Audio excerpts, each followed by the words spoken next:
Okay, welcome back. Hello.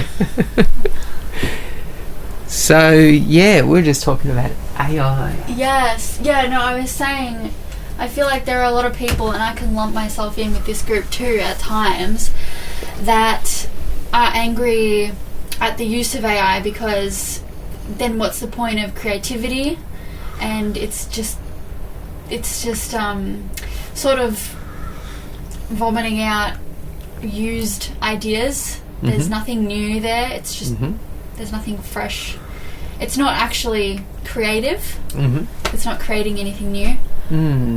However, if this is where we're taking technology, and if you look at history, humans have constantly wanted change and gone through with the technology they're creating, no matter what the consequence is. Then just go with the flow of it. And the creation of AI is creative. So you are using something that is creative. And it doesn't stop you from still creating something from your own mind.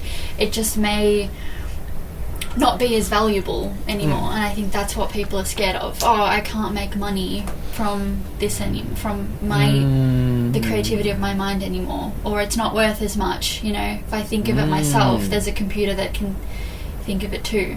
Yeah. I guess the way I think of it is that AI is only going to reflect whatever you put into it. So if you're going to project fear into it, then that's what it will spit out.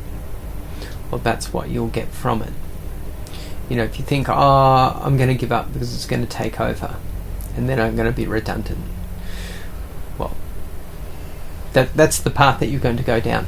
Right, but AI won't give you fear back. No, AI won't. But that's what you'll glean from it. Yes, yeah. As with anything really, if you project fear, you'll get fear. Yeah, exactly. So, I think AI has the potential to be a magnificent tool like anything else. Much like, like fire can be a magnificent tool, keep you warm. But it can burn you to the ground. Yeah, that's true. And so if you're going to look at fire as, I'm not going to play with this because it's too dangerous and I could kill myself and everyone I love with it. Well, that's okay. You just have to be cold. Yeah, that's a great analogy. Yeah. There's not much you can do. Yeah. Other than maybe you can learn to do some type of meditation where you can increase your body warmth, and then you may not need fire. So that's another way you could do it too. Yeah. Yeah. That's true. So it just means that, okay, so if I'm not going to use AI, I'm going to have to use my mind better. Yeah. Well, it's going to push people to try and beat AI. Yeah. And if you can, that's great. That's great. You don't need it. But, that's also, you don't need to be afraid of it. Yeah. Especially in an age that values productivity and optimizing time. Things happen so quickly. You send an email instead of sending a letter. You've got less time on your hands. It feels like. So using AI can just make life easier. Yeah, and no matter how much you accumulate, whether it's money or a bigger house or whatever it is, whatever you accumulate, fame or status, it will never reach a point where you're totally satisfied. You're never ever going to reach a point where you go, I've got enough of this now. Because it's just not how the mind works. Yeah. And you're in control of the mind, so you can always say, alright, okay, the gig's up, this is funny, this is playing a funny game with me. And you can look at it differently. Or you can keep running down that rabbit hole and saying, alright, I'm going to just amass as much as I can before I lose it all. And then you'll have to see what that brings you. Yeah. Yeah. But I think having spent many, many years chasing what seems to be success, and then in what seems to be failing it, and then what seems to be beyond failure is nothing. And then you pick yourself up after you think you failed, and you dust yourself off, and you go, right, now what am I going to do now? Yeah. And you go back straight to doing whatever it is that you were doing before. But you might do it more wisely. Yeah. So that's not then, life is, just set up for you to either just win or fail, and that's all there is.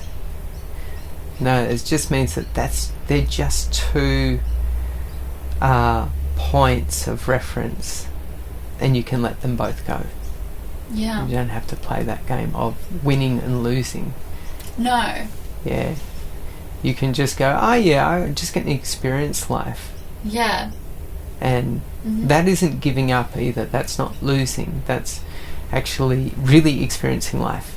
Yeah, you've experienced it to its extremes. Yeah, that's right. Winning and losing. I mean, losing's only bad because we've labelled it as bad. But if we all go into life with the ideology of experience as much as you can, feel as many emotions as possible, and the more extreme the better, then losing's great.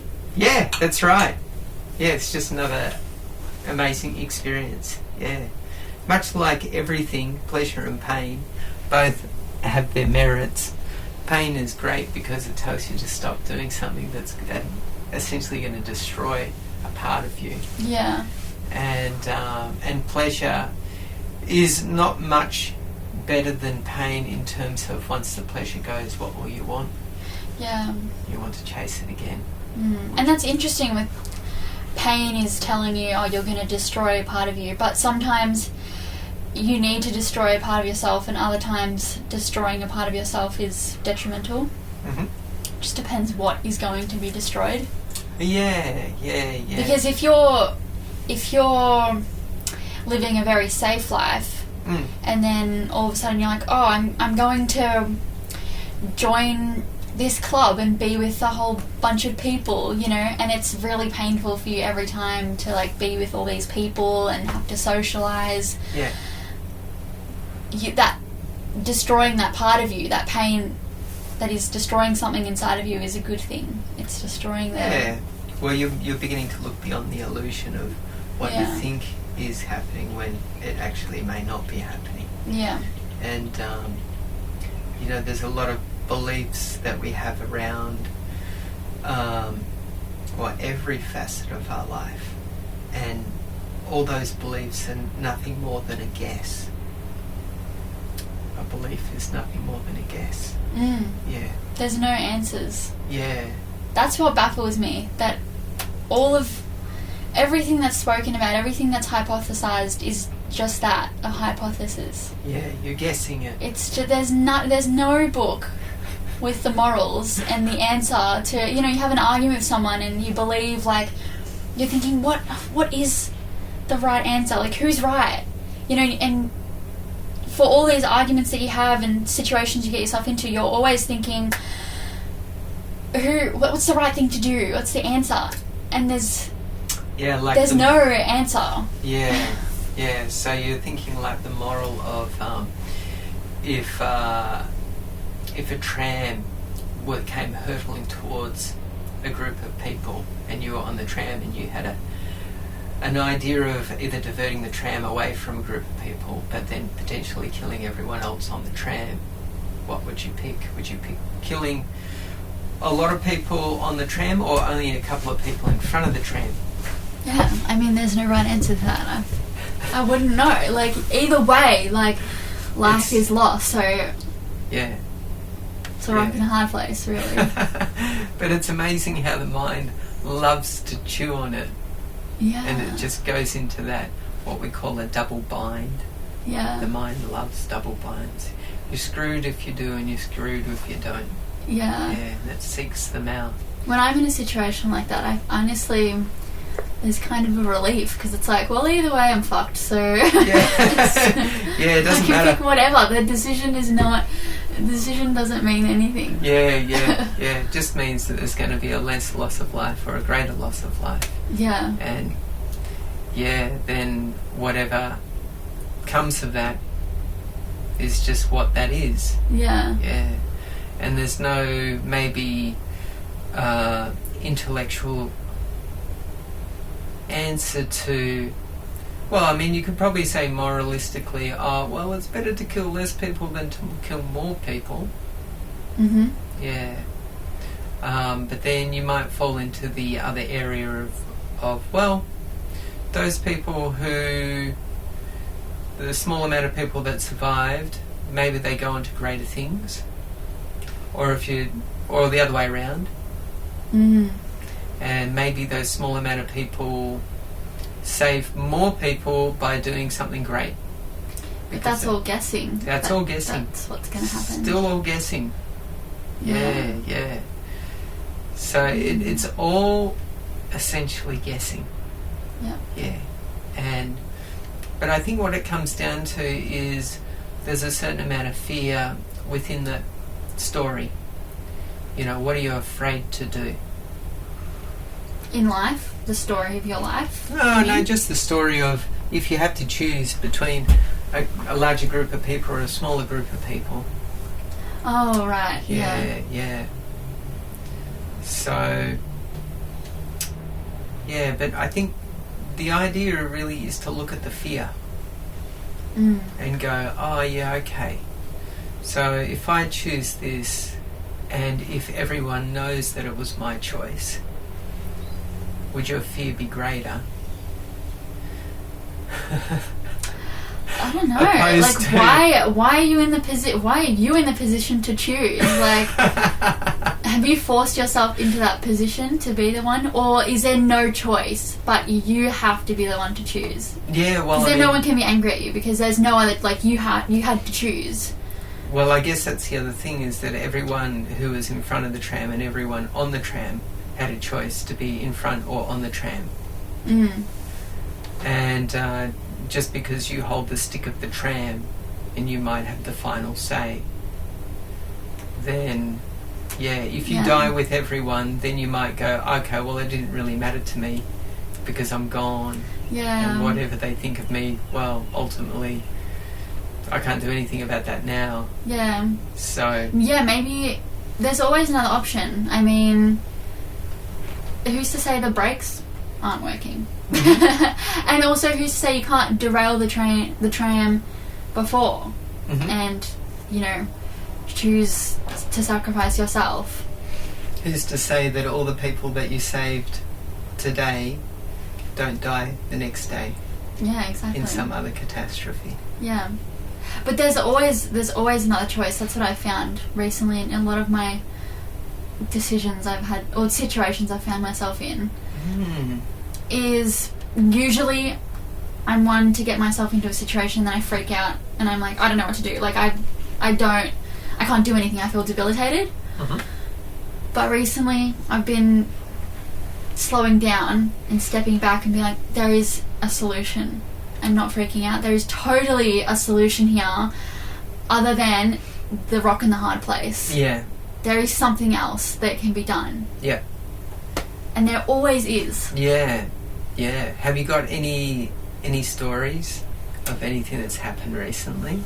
Not my personal story, but I helped someone else with something. They were having a legal issue with work, like to do with money. Right, okay. And they were going to have to, pay a lot of money. Yeah. And, they were obviously freaking out because it was money that they didn't have. And I just said, there is another option, and it's to just not pay the money until you get the money. You know what I mean? Like, just be the bad guy for this situation. Like, be the person who doesn't pay. Like, do the illegal thing. Like, that's the option here. Yeah, you could definitely do that. Yeah.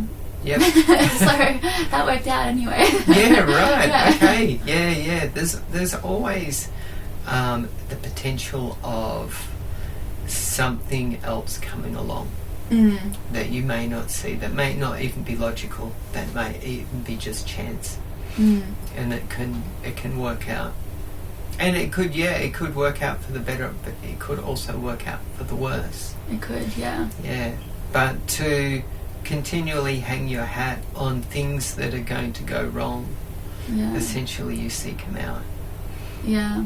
So it's whatever you put your perception on, you put a lot of energy towards, and whether you know it or you don't, you will walk that path. Yeah.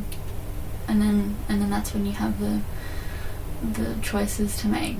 Yeah. But I guess the option that I'm usually talking about is that there's another option, is to be the bad guy, because most people are afraid of that. It's like me in particular. I'm like a people pleaser, so I don't even consider. Well, you don't want to be disliked. I don't want to be disliked. Yeah. So I don't even consider usually that the bad guy option is an option. I don't even think about it. Yeah. But it's there, and you can take it, and whatever consequences occurs for the person that your action affects. They had that coming anyway, not in like a malicious way, but just they called that situation and they had a lesson to learn from what you have done to them. Yeah. So all's fair in love and war.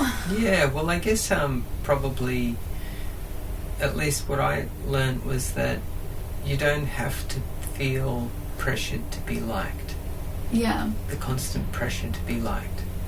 And we want to be liked because there's a simple fear that we don't want to be ostracized from the rest of society. We don't want to be left out in the cold. We don't want to go hungry. And we want to have the comforts of whatever is, around us and on offer. But it can get to a point where you can make your life so uncomfortable from trying to please people that you're giving up the fear of one hell for essentially another. That's so true. And so I guess what you're saying, and I guess what I learned was that, it's okay to be not liked. Yeah. Yeah, it's okay. It doesn't mean that you go out of your way to be an asshole. Yeah, exactly. But the world keeps on turning even if someone doesn't like you. Yeah, that's right. And maybe that person who doesn't like you, maybe they don't like a lot of things. And maybe you're just a part of the long list of things that they don't like. And maybe if you're being yourself, eventually they'll come to learn a lesson and they'll end up liking you and respecting you more. Possibly. And you'll forge a good relationship from originally you not caring if they liked you or not. Yeah, well, I think it probably stems from when we're little and being teased and, wanting to be a likeable kid so you're not left out of the games and those types of things. Yeah, for some, I think. Yeah. For some, yeah. And you go out of your way to be liked. Yeah. Interesting, because I look back at my childhood and I don't remember having that tendency yet. I don't remember trying. I was I think back to kinder and primary school, and I was just naturally liked by people, so I never had to try. And then I feel like once I got to high school, I realized I was surrounded by a different set of people who now I had to actually try, I found, to connect. Yeah. And then that's when it started. Yeah. Before then, I can honestly say I do not remember trying. Yeah. Or feeling like I was the odd one out, I always felt like I was the centre of everyone's attention. Yeah. And do you think you were picking up just your own thoughts and feelings of that, or do you think there could be potentially that other kids were thinking and feeling that as well, and that kind of affected you? Thinking and feeling what? Feeling that maybe it was harder to make friends. At that age, well, no, I didn't find it hard to make friends. Yeah, but after that, when you said you were in, was it high school? Oh, high school, yeah. Yeah. Oh, because you said kids, I was like... Yeah. Sorry, I always think of teenagers as kids. Yeah, fair enough, no. Well, they are, but yeah. In high school... Wait, what was the question? Yeah, so when you're in high school, there's this... Well, I felt it as well when I went to high school, because there was a lot more boys there at the high school. Right, like compared to primary school, it was maybe a couple of hundred, and then get to high school and it's a couple of thousand. Yeah. And so for me, I felt there was a potential threat that, you know, like you could be bullied, you could get beaten up, you could be harassed, you could be whatever. Okay. Yeah. Because there's just so more people there, and you've got to try and navigate them, and maybe potentially try and befriend as many of them as you can, so you have some type of protection or some type of support. Yeah. When you go into that situation, there's obviously a certain amount of fear. I'm afraid that, you know, this is going to happen. Something happened yesterday, I'm afraid it's going to happen again today. But maybe there's a lot of kids who are feeling like that, and which creates a certain amount of, you know, energy.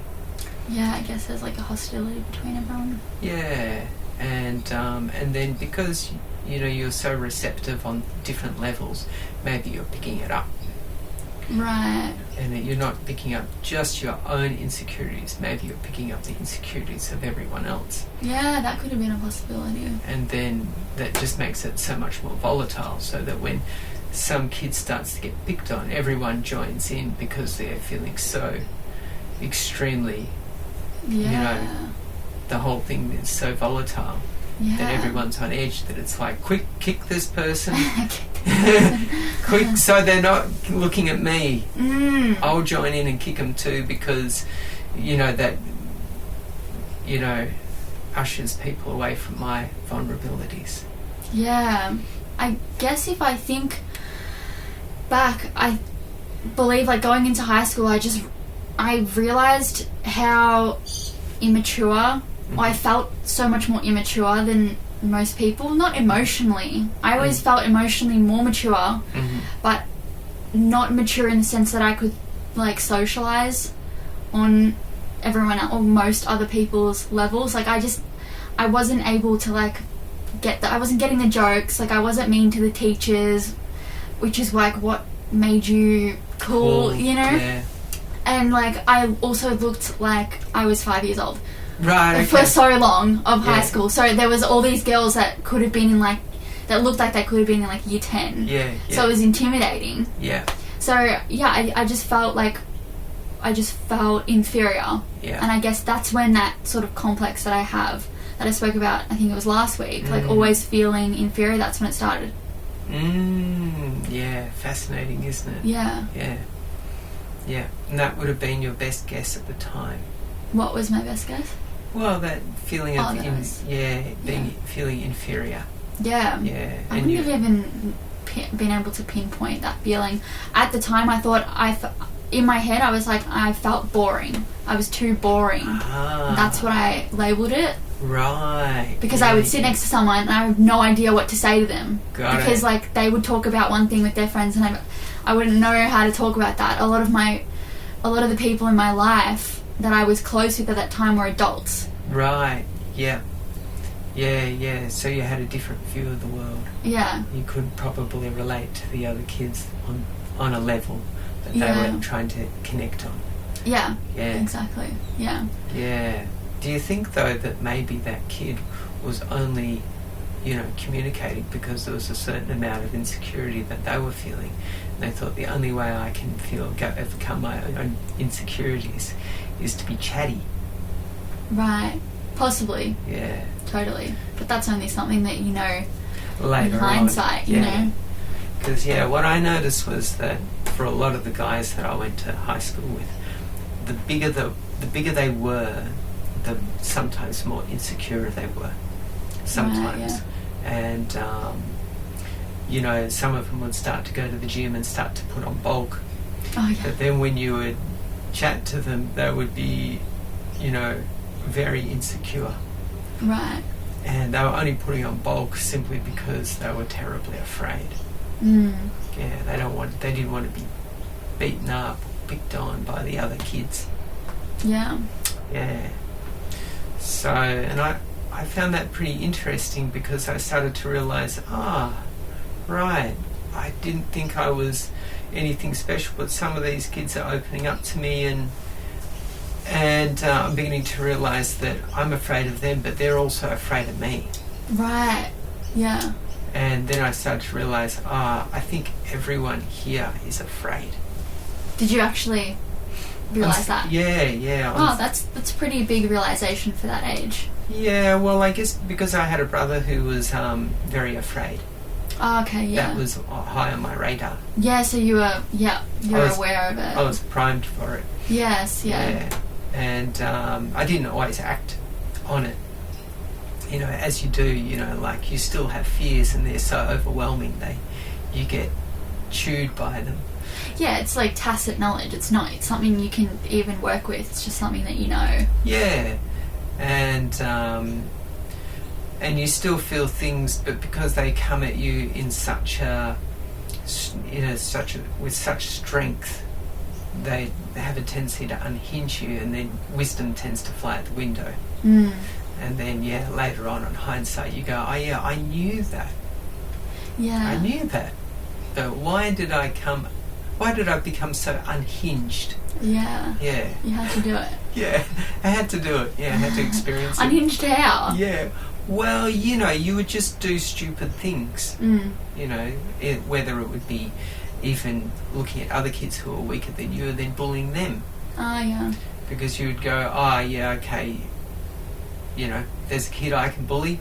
I want to see what it's like. Yeah, did you do that? Oh, yeah. Really? For sure. Yeah. It's terrible. It's terrible. But in what way? You know, you would call each other names. Oh, right. You know, and that type of stuff. Maybe in a joke kind of way? Because I feel like not most. There's a lot of terrible bullying, obviously, but a lot of the bullying that I've witnessed myself has more just been banter. Well, yeah, I think the thing about bullying is that for the person who's been the bully, sometimes, not all the times, but sometimes it may just seem funny to them. Yeah. And then to the person who's being bullied, it's certainly not funny in the slightest. Yeah. And then if you're in a fight and you're getting the upper hand, well, you got a choice then. You can either step back and go, all right, okay, I've given you a good beating now, and that's enough. Or you keep going until they're totally on the ground. Right, yeah. And I think probably when in the heat of the battle, there's probably a good chance that some people choose to get the other person totally on the ground. Well, yeah, it's just the ego being like, no, you've got to be able to say you put them on the ground. Yeah, put them on the ground. Honestly, like, the cooler thing, anyway, is to be like, no, it was, like, not even worth my energy. Yeah, that's right. In any situation, really. Yeah, absolutely. But you only really begin to understand that when you're not afraid. Yeah. You know, when you walk into something and you go, oh, yeah, here's this person. Oh, yeah, they're doing this. Oh, yeah, okay, well, that's cool. And then it's not interesting. But when you feel that your, say, ego has overcome you with a certain amount of, say, greed or, you know, I need to up-one myself because it's vital that I get this win. Yeah. Then all sense of wisdom flies out the window and you just revert back to being essentially an animal. And you say, well, it's him or me. Yeah, I must devour you, otherwise you're going to devour me. And if I don't devour you first, there's a good chance you might come back and try and devour me. Which is all just, you know, just being, you know, of a base behaviour. It's just all animal. Yeah. Yeah. Going into anything, life in general, and not having any more fear of anything is such a nice feeling. I mean, I've had days where I'm really truly just not feeling fearful of anything that I'm doing. Yeah. And everything becomes funny. Like, everything becomes a little bit of a joke, you know? Yeah, that's right. Yeah, when you see people behaving badly towards each other, it does look very immature. Yeah. Yeah. Yeah. And you don't get caught up in the, oh yeah, wow, look at these people, they're doing these acts, and they just look, yeah, they're totally cruel. Yeah. I mean, as a as a child, I remember seeing like adults fighting, couples fighting, and thinking, oh, that's like an adult thing to do. That's a mature. You're mature to fight, because this is what you see the older people doing. Yeah, that's and, right. You listen to songs, and there's people talking about their relationships, and people singing about, oh, we fight so much, even though we fight, this and that. We said all these things to each other. Listening to those songs, being like, oh, that's old. That's an older person thing to do. When you get old, that's what you do. Yeah, well, it probably becomes romanticised in some way, like it war. is. Yeah, it is romanticised. But then, well, now I've gotten to that age where you can have those fights, and it's the most immature thing to do. Couples. It's petty. Yeah, couples fighting. I mean, it happens, of course, but it is petty, and it's like, seriously, you had an argument about that, like. Yeah. You got heated, you broke up over that? Like, yeah. Essentially it boils down to is that I want my needs met the way I like them. Yeah. Yeah. I want you to rub my back, but you can only rub my back the way I like it. Yeah. But if you rub my back the way I don't like it, I'm going to let you know. Yeah. Yeah. And that's okay. You don't have to stand there that's and have so your back. primal. I saw this video on... I was on YouTube, the reels on YouTube. Yeah. The shorts, and there was like 2 lions, like a female lion and a male lion. Yeah. And he was like, the male lion was being affectionate to the female lion, and she turns around and goes, and she like snares at him, and he the male lion looks at the camera, and the caption was, "This is a universally known face." What did I do? Just like, are you kidding?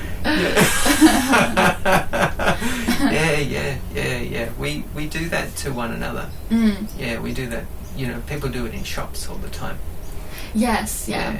They do. It's just being immature. Yeah. It's just being immature, that's all it is. Oh, why is my chips not hot the way I like them? Yeah. Oh, you don't have this in stock? Well, that's your fault. It's like, no, there's a whole production line. Yeah. So, it's very interesting to see how, as you grow up through the years from being a kid to becoming an adult, as your view changes of the world. Yeah. And you start to see, I guess, adults as less scary. Yeah. Yeah. And then once you get over that fear of adults, you then start to go, oh yeah, okay, so they're just as imperfect as anyone else. And maybe in sometimes less so and sometimes more so. Yeah. Yeah, and age doesn't really have anything to do with it. You would like to think it does, but it doesn't. Yeah, I think one of my biggest lessons in life that I can definitely say I'm in the midst of learning is don't put anyone on a pedestal. I used to do that all the time, and it always ends up in disappointment for yourself, and you're putting this expectation on someone because you have this perception of them, and that's unfair on them, that you've got this expectation, and they can't be imperfect because they totally are. Yeah, that's right. Yeah, because essentially what you're doing is you're guessing at the person. You're making an assumption. I assume that you should be like this because that's my version of a hero or a heroine or whatever. Yeah. Or a god or a goddess or whatever. Yeah. And we worship that person, and then when we find out that they've got flaws, we go, oh, hang on. But I was pretty sure you were what I was aiming at. You feel completely blindsided. Yeah. So, but it's really just the silliness of the beliefs and ideas and guesses that we put forth into the world, thinking that the world is like this. And it's interesting how it changes as you grow up. Yeah. And I think that's probably because when you're little, you're so reliant on adults around you to take care of you that, in a lot of ways you give up all your power to a lot of people because, it's part of your survival. You have to do that. Yeah. You have to be driven places. Yeah. You have to have, food put on the table. You need to have shelter and all of those types of things. And then then that starts to leak into entertainment and toys and things like that, and then you rely on people to buy you stuff, and then slowly you start to grow up and you start to go, oh yeah, okay, I have some independence now, and you're looking for independence, but you still want some of those, you know, old things to take place. Oh, I still want Mum to cook a meal for me, but I still want Dad to buy me a toy. Yeah. But I don't want to live under their house with their rules. Yeah. And then of course, with being a parent, you know, there's a certain amount of pull and tug. So there's a great tug of war that begins to happen. Yeah. And you can see that. I'd see that a lot with teaching. Right. Because I teach a lot of kids. Yeah. And then I see parents come in and, you know, this is the obvious thing. You know, if you want to have lessons, you've got to practice. If you don't practice, you can't have lessons. It's a waste of money. Yeah. And, but then maybe what the child is learning is not what the parent expects. Yeah, they're learning other things. Yeah. Hidden things that the child doesn't even know that they're learning. Yeah, exactly. Yeah. It might take a little while for all that to unfold. Yeah. And so yeah, it's pretty interesting. Mm-hmm.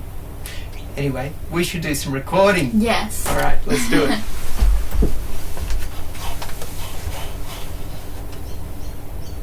Okay.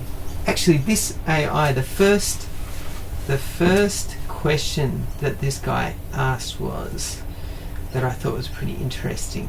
Where is it?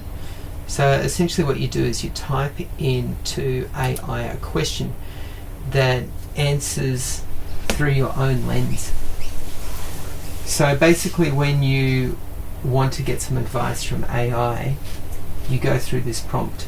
And basically the prompt is you ask AI, help me, or ChatGPT, that's the one I like to use, help me to create a master prompt for my life, and ask me the questions to give you the context about my life. And so then it will ask you a certain amount of questions so it can understand how you see the world.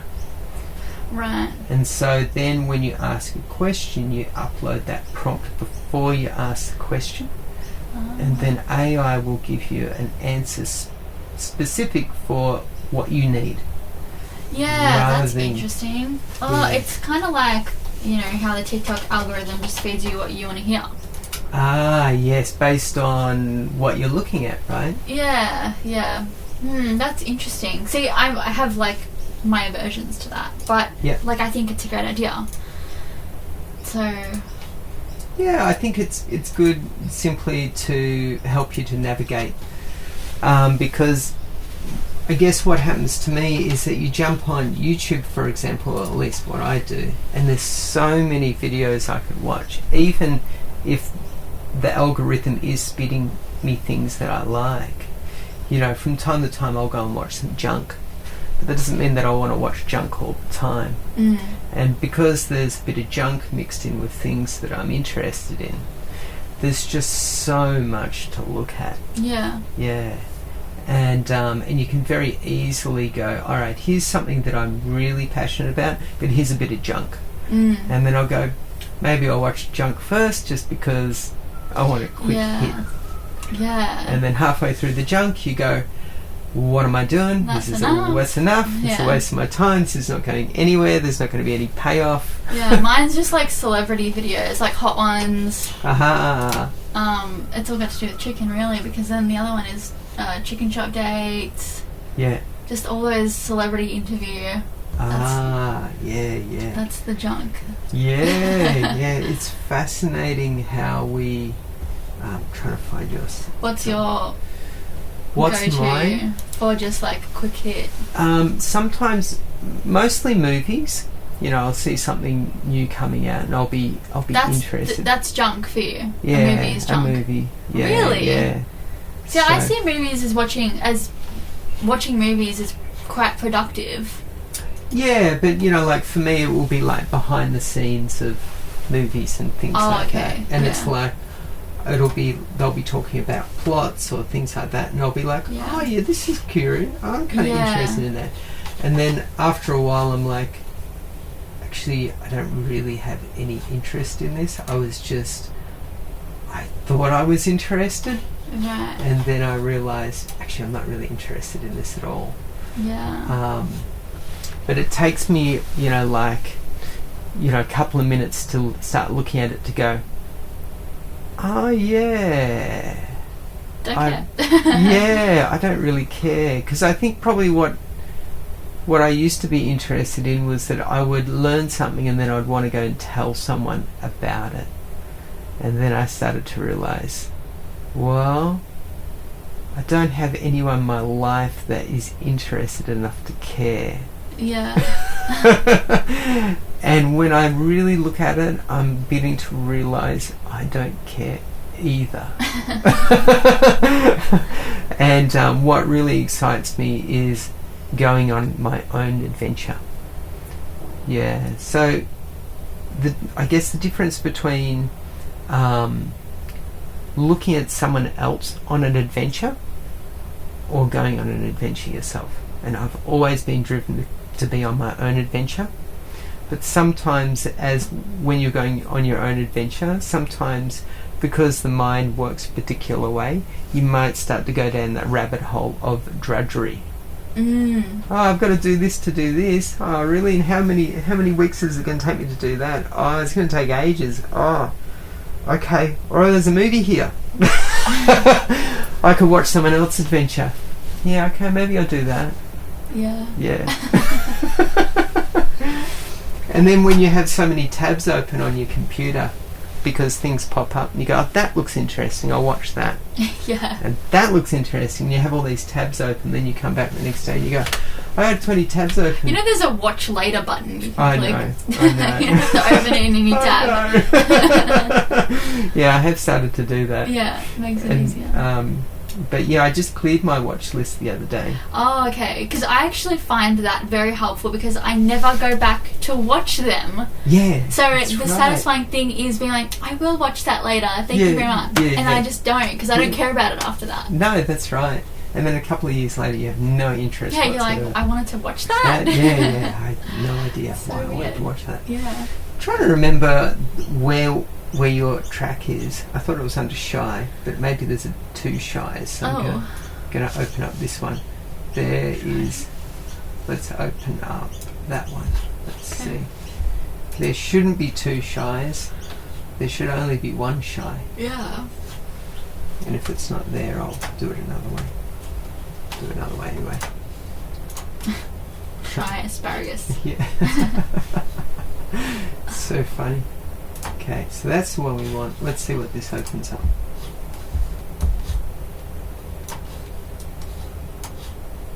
So I've got feedback for the song. Yeah. Okay. Where are we at with it? Yeah, a few people have listened to it who like it, but they said that the vocals and the sound of the vocals do not match with the music. Yeah. And I said, well, firstly, there's like mixing and mastering to be done. Yeah. But they said just genre-wise, sound-wise, it just doesn't sound like it. There's nothing. It's not matching. Yeah. So, I mean, I think the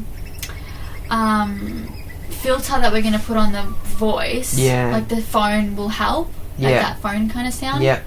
And then also, if we can get like some sort of auto-tune going, I think that will work as well, because there's a lot of songs coming out at the moment with that auto-tune sound. Yeah, that robot sound. Yeah, if we can find a good auto-tune I'm sure sound. we can. Yeah. But I mean, that's what I was thinking to help it blend. Yep. I don't know, like if you had ideas in mind. That's what I was thinking too. I thought there was some, it wasn't quite meshing, but most of the times I don't really think about it too hard, and I just allow things to unfold. Yeah. Because most of the time these things just work out. Yeah.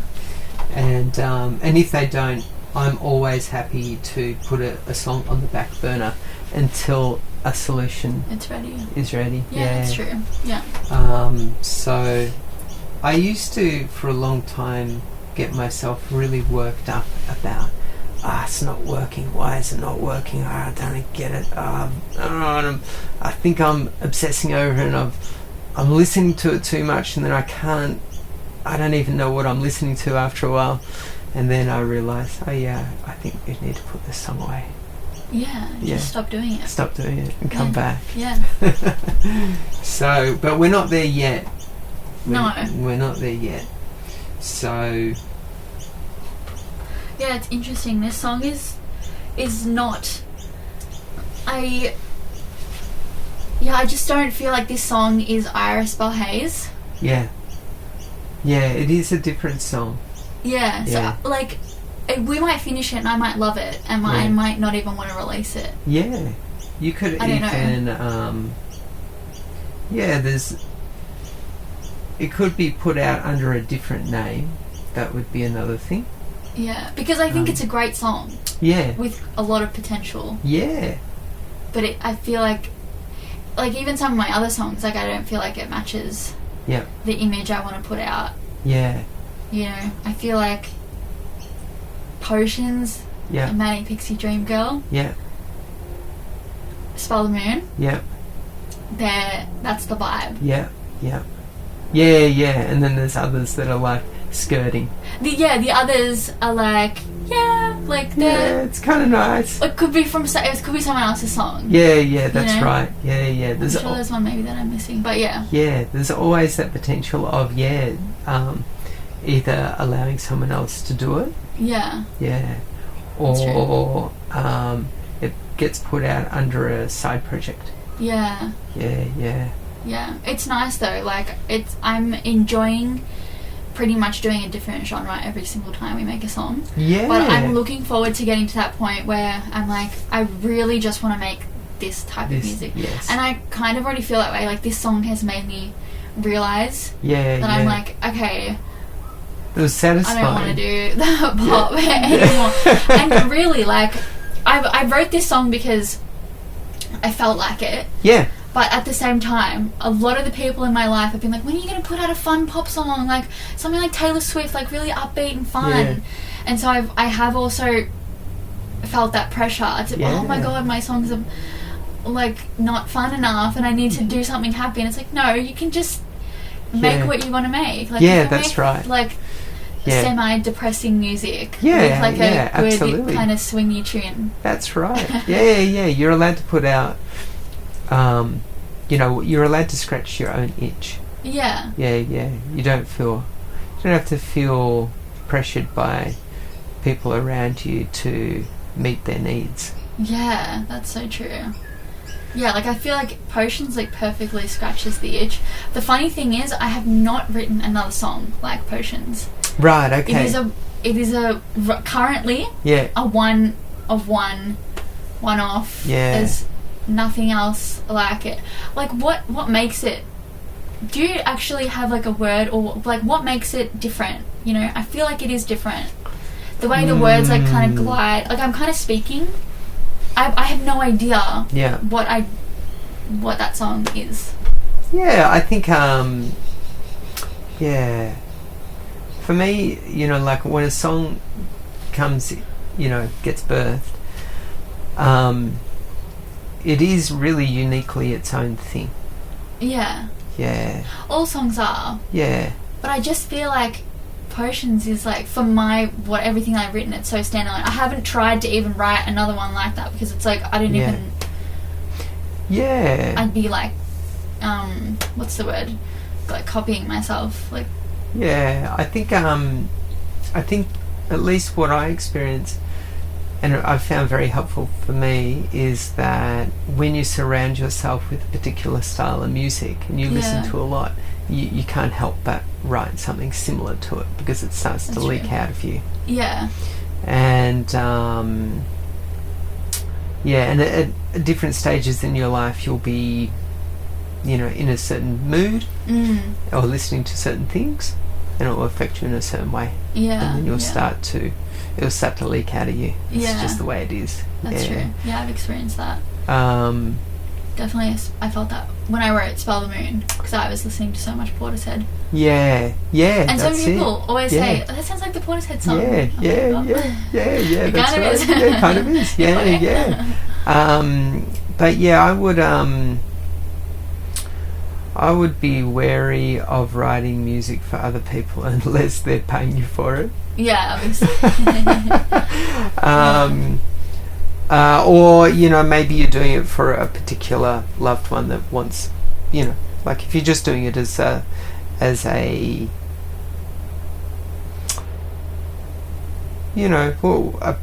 gift, you might say. Yeah, you're true. writing it for someone as a gift. And the reason is because if you start to listen to everyone around you, most conversations about solving problems. Right. And so when someone says to you, when are you going to put out a pop song? Yeah. What they're saying is that I have a problem with the music that you're releasing. Yeah. And I want you to make music that's going to solve my problem. And that is that I don't have to keep coming to you and saying, yeah, it's a good song. Yeah, I like it. It's great. Yeah. And really what they want to do is they want to go, wow, okay, this is a cool pop song. Yeah. Like when I released Slipping, I felt so much gratification because people who have never said anything about my music before, or usually just nice. This song is so good and I keep on playing it. And I was like, oh, wow, I should write more pop, fun songs. But then I do it with Shy, and it just doesn't feel like it's me. It's not what you want to make. So there's only really two things that you need to do while you're here, and it's very, very simple, and that is choose something you like to do and don't mess with other people. I like those 2 lessons. But the problem is that most people don't find something they like to do, because they think that the thing that they like to do, it needs to be up on a pedestal, and it needs to be almost unattainable, and so what they like to do then is mess with other people. And then they might say, oh yeah, but what if my thing that I like to do is messing with other people? Simple answer, you haven't found the thing you like to do. But the thing that you like to do doesn't have to be a glorious objective. It can be, I like to eat out. Okay, well, once you eat out every moment you get, in life, you're winning. I mean, I like to write and I like to make art, and I do that, so I should consider myself complete, really. That's right. And if someone comes along and says, oh, can you make something for me, you just go, okay, well, let's see. Let me write you up a quote. I could make you a gift. And the reason is that it's simple, because there's a good chance that if you do make something for someone, they'll turn it into a problem. Right. I liked it, but I don't quite like it as much as Taylor Swift, and as I begin to realise that Iris Bell Hayes is not really Taylor Swift, and now I'm comparing Iris Bell Hayes with Taylor Swift, and I feel a bit uneasy. And so immediately the mind has turned whatever you've done for them into another problem. That's so true. So I generally don't do things like that. Someone says, oh, can you make me something in the blah blah blah, unless it's you that's coming to me for a service, I will make you anything that you want. But if someone says to me, can you make a piece of art for me in the, I don't know, like Daft Punk, I'll go, just listen to Daft Punk. That's so true. Don't worry about me. You have to like what I do. That's true. My mum even, she asked a couple months ago, she was like, you should write a song exactly like Take Me Home Country Road. And I was like, why don't you listen to Take Me Home Country Road? That's right. Or I'll sing you a cover of it. But I'm a Fool, and I actually did write a song really we all do it because we want to make other people happy. She was like, but make it like an Australian kind of version, so I can feel like you know, I'm singing, not West Virginia, like I'm singing about Australia. Yeah. Go and listen to Slim Dusty. Yeah. Yeah. Oh, there's plenty of other, you know, like Australian singers out there doing that kind of thing. Yeah. Yeah. But yeah, we do it because we want to be liked. Yeah. But it's like a disease. Well, I wanted to be like, see, I can write a song like that. Yeah, that's right. Yeah. Yeah, pushing that ego button. Yeah, exactly. Yeah. It's actually pretty good. Yeah, I bet it is. But, you know, it is that kind of funny thing. Yeah. Yeah. Another way around it is you just make so much music. Yeah. And you just do whatever you want to do. That eventually someone is going to go, oh, yeah, okay, cool. Mm. Yeah. But while you're new and a bit unspoiled, meaning that you're kind of fertile ground to plant seeds in. Right. People start planting the seeds. Yeah. Yeah. Because there is that kind of ego, and people will say, oh, you know that song that she wrote? That was my idea. Right, yeah. Which is just another layer of mischief, yeah. So, that doesn't mean that people's ideas are bad. Yeah. Yeah. It's just that if they don't resonate with you, don't worry about it. Yeah, exactly. Forget about it. Yeah. Because the mind is full of problems. Yeah. And at least what I've found is that a lot of times when people come to you with their great ideas are really just problems. Yeah, but I guess my problem is that someone will come to me with their problem. For example, the song thing where people are saying you should write a happy, upbeat song. Yeah. And I'm like, well, maybe I'm being closed off to that. Maybe I should listen to it. Maybe I'm doing myself a detriment by not listening to them or not trying that. Yeah. You know, and I'm stuck in my way when I should venture out and try this. Sure. And we have. Yeah. How's it turning out? Yeah. Just... Yeah. By the way, I do think the song is great. Yeah. But it's been fun. The feeling in myself is like, it's not like... Yeah. It's not doing too much for me. Like, but making potions, I was like... Yeah, woo! yeah, that's it. Yeah. So, going forward with this song now, then maybe what we need to do today is concentrate on the vocal effects. Okay. And just see what we can get out of them. Sure. And then, see what other things we can inject into the song to make it maybe even more Iris Bell Hayes. Yeah, we could. Or we could just... we could make it more Iris Bell Hayes, but it's not an Iris Bell Hayes song through and through. That's right. So, I don't even... That would sound weird. Yeah, it's like trying to... that's a little bit trying to, gloss up something that you don't like into... Yeah. You know. It's like trying to turn, say, a rabbit into a dog. It's never going to happen. It's not going to happen. No. Let the rabbit be a rabbit. Yeah. Yeah. Yeah. Oh, yeah. Okay, so let's do it. Now, do you want this on, or should we cut it for the moment, work on it, and then come back? Yes, yeah. That'd be good. Okay, so affecting your vocals. Robot vibes only. Yeah. We just think about you till we go to bed.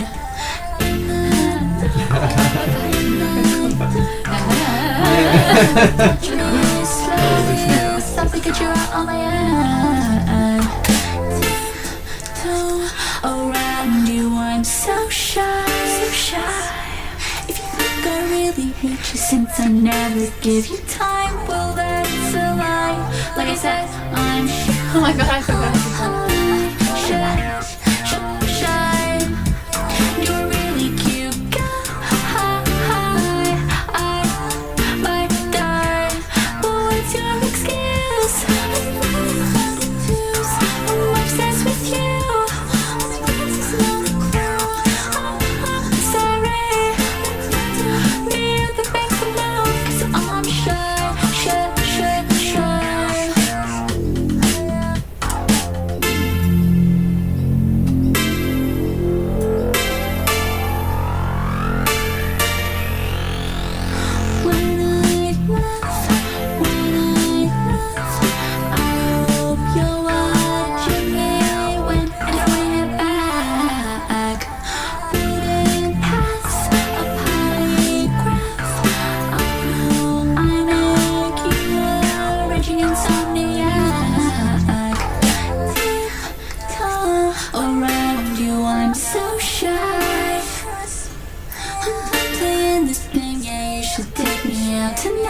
and you might find I was just shy.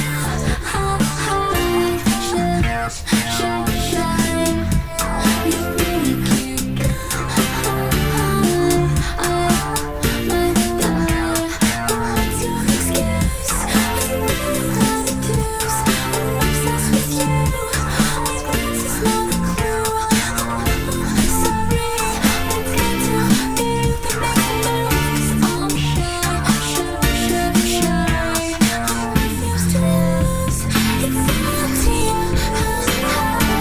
Just admit the truth. You're obsessed with me too. With the guys that tell I'm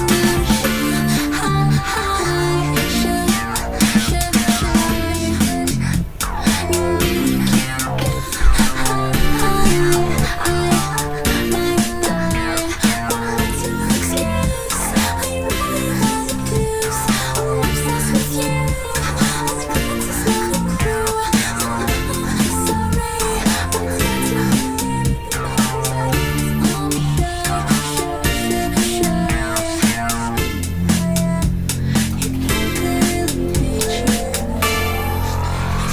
Okay, let's put on this mastering plugin, see what we get. We don't talk. We just think about each other. We go to bed in the dark. Touch me slowly, so they get you on my end. Tiptoe around you, I'm so shy. If you think I really hate you since I never give you time, well then it's a lie. Like I said, I'm shy.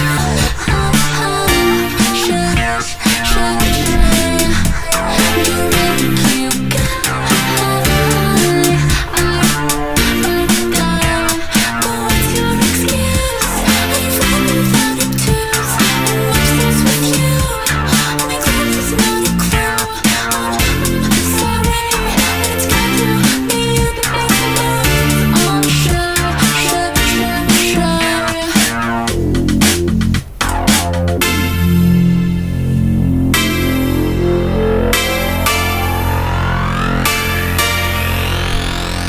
When I laugh,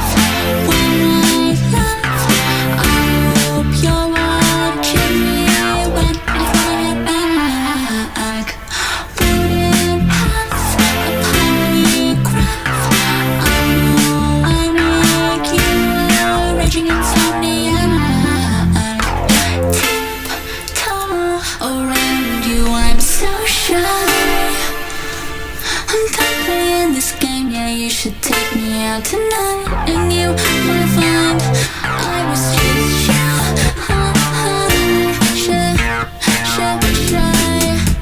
You're really cute. I might die. What's your excuse? You've never found a tooth. I'm obsessed with you. My class is not a clue. Sorry, but it's got to be you that makes me move. I'm shy. I refuse to lose. It's all up to you. Just admit the truth. You're obsessed with me too. It's a good time.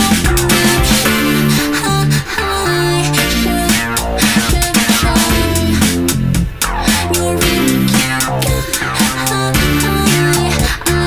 I might die. What's your excuse? You really found a tooth. I'm obsessed with you. My class is not a clue. Sorry, but it's got to be you that makes me move. I'm shy. If you think I really hate you. We don't talk. We just think about each other. We go to bed in the dark. Touch me slowly, so they get you out on my end. Tiptoe around you, I'm so shy. If you think I really hate you since I never give you time. Well, that's a lie. Like you said, I'm shy.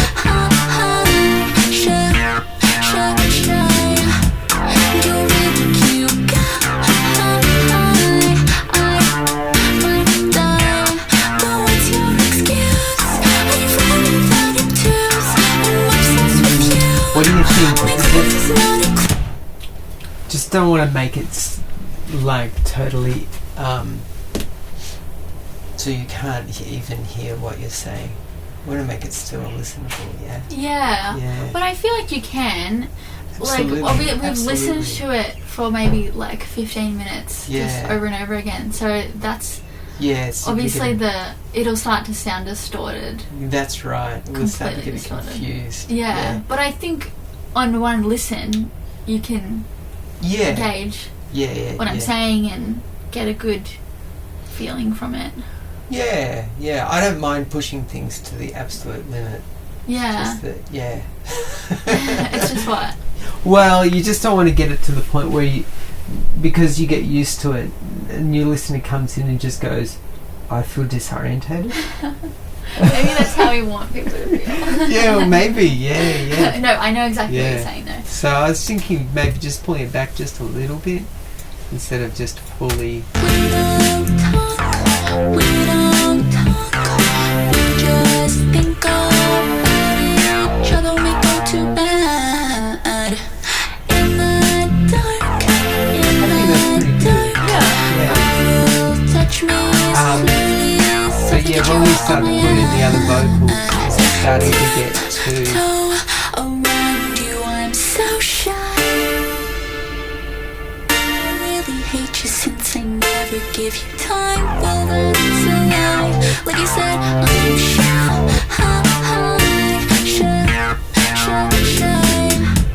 You're really cute guy. I'm going to get rid of a couple of things. What's your excuse? I'm really fine in twos. I'm obsessed with you. Makes sense, it's not a clue. I'm sorry, but it's got to be you the best of Yeah, I think that's pretty good. Yeah, that is good. It's good. Okay. It's definitely catchy. Yeah. So now we've got this other effect in the background, like the backward stuff. Oh yeah, that's cool.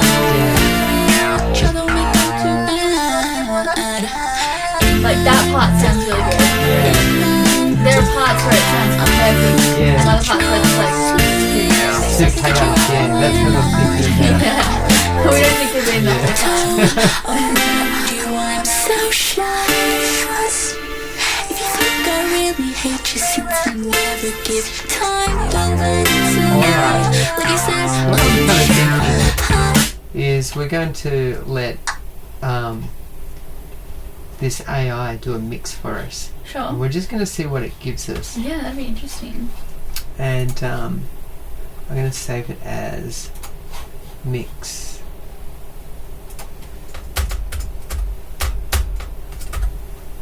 Okay. And I'm just going to put everything back to... It's going to be like, Siri? Is that you? Yeah. I didn't know you got into singing. You're going to put everything back to 0 and it's going to let it do its thing. We don't need to click anymore, so we're going to get rid of that. Okay, and let's see what else. We don't have much in the way in there. We don't have any... It's not super built up. No, it's not super built up, that's for sure. So, put a bass in there. We don't have MIDI percussion. We don't have... We have 2 instruments, right? Yeah. Drums, synth, and synth bass. There you go. Yeah. Nice and light. Yeah, nice and light. Okay, and... Thank so God. Yeah. Yeah, sometimes it gets out of hand, yeah. Okay, so that's good. Alright, and we don't need any of the synth stuff at the moment. Okay. And alright, now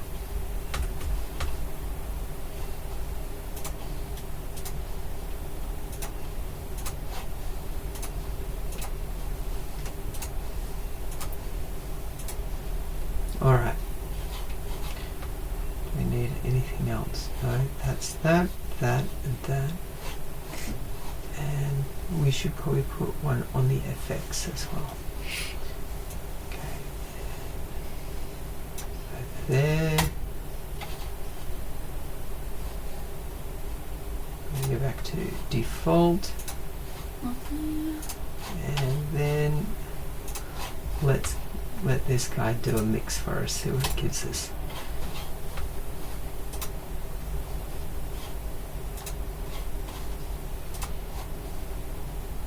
And put your voice on focus, voice and drums maybe. Yeah. And let's see, where are we going to be dropping it in? From the start. Yeah. Okay. Alright. I'm excited. Yeah, see what it does. I love this lead up. Yeah. Sounds like glam metal.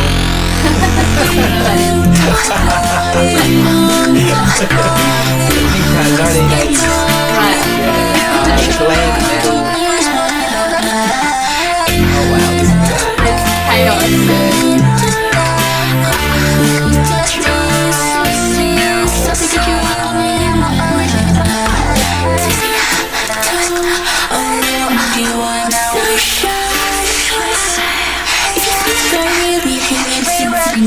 Sounds like my brain when I'm overstimulated.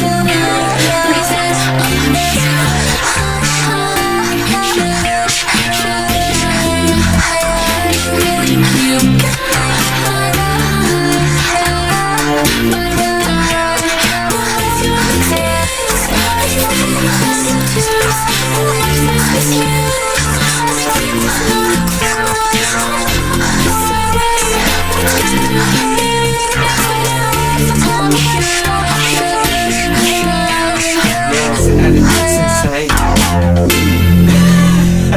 Yeah, it'll come. Psychopathic.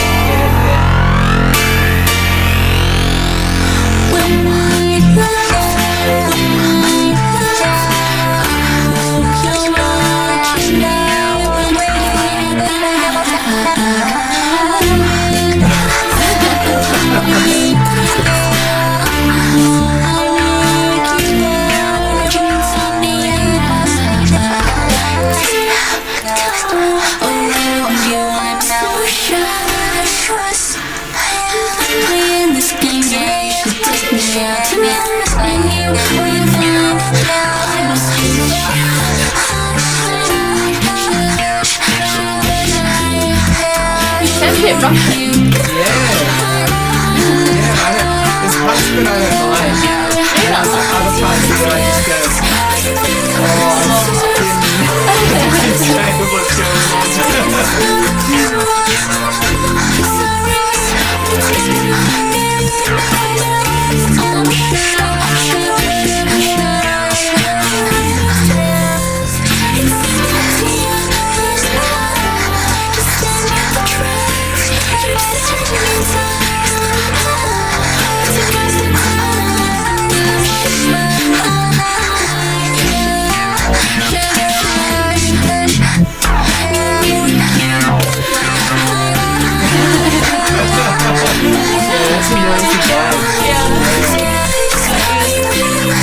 I know this all too well. It's nearly Elvis City. You listen to it for long enough, eventually you go to the end. So I just Quick meditation. Guys, trust me. You're gonna give it time. Yeah, that's right. It'll seem crazy at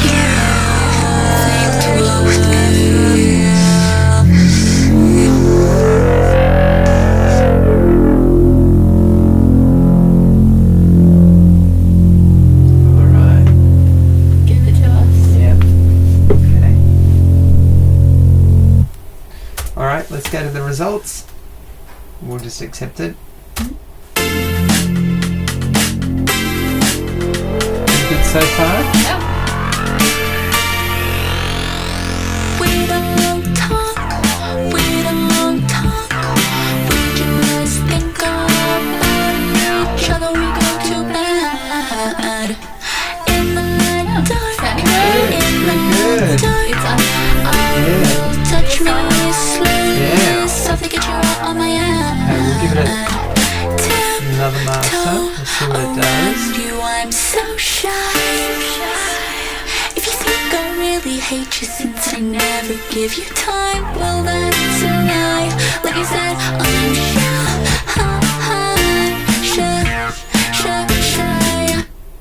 You're really cute, guy.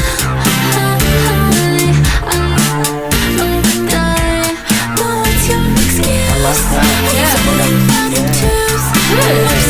The drums in there. See where it's better.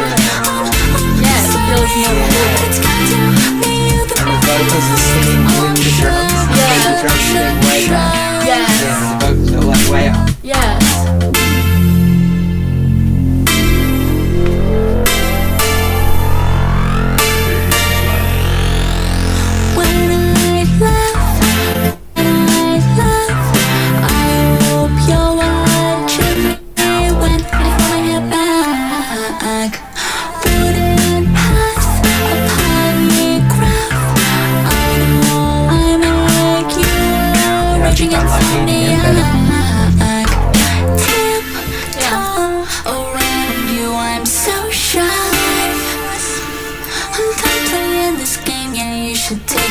Tonight, and you might find I was just shy. You're really cute, guy. I might die. What's your excuse? Are you really not enthused? I'm obsessed with you. Only glance is not a clue. I'm sorry, but it's got to be you that makes me move.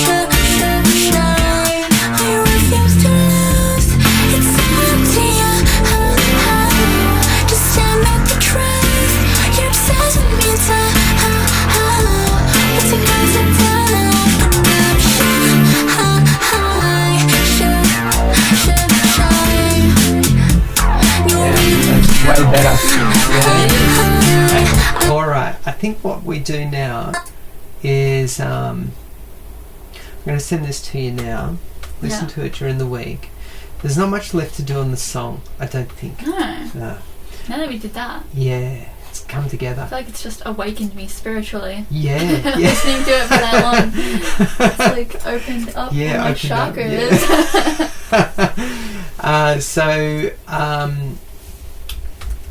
Yeah, I think probably the only thing that I would do is just where there's any vocals that are just getting a little too chaotic, Yeah. we'll just find them and pull them down just in those little tiny parts. But I think I need to hear this with clear ears, and then I need to work on the drums. Just if there's any, like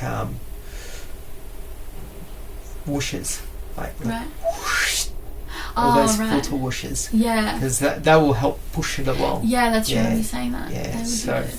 and then and if there needs to be any, like gaps in the drums where it will all just drop, and then a whoosh will come in, and then it will come in again strong. Yeah.